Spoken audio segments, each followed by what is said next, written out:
So here was this black guy, me, in handcuffs.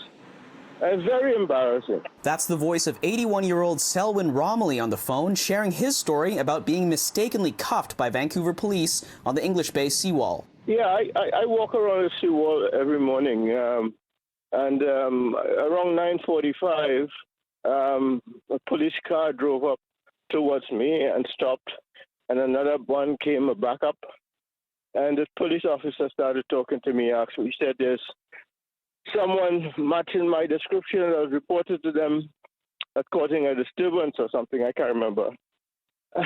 And without much further ado, he put me in handcuffs. He says the police were looking for someone around 40 and 50 years old. Who they ended up cuffing was Mr. Romilly, BC's first black Supreme Court justice. I think he said it was for officer safety. Well, there were 5 officers there, all 6 foot something, taller than I was. I had no weapon. I had nothing. I wasn't a threat to them. At that time of the morning, Third Beach is packed with people. So here was this black guy, me, in handcuffs.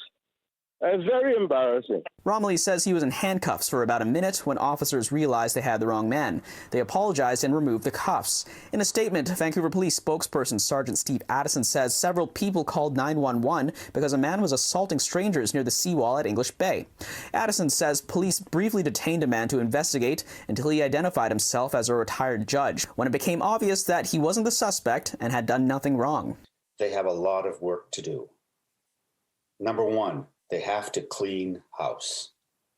The longer it takes to clean house, it shows you the further up the problems are.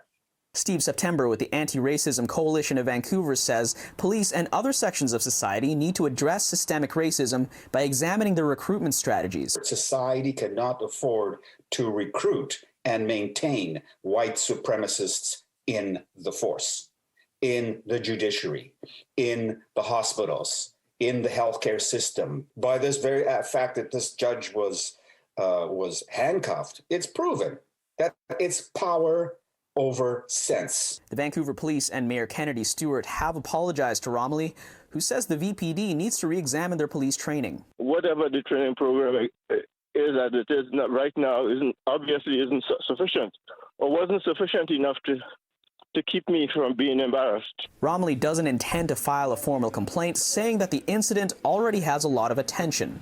In Vancouver, Kier Junos, City News.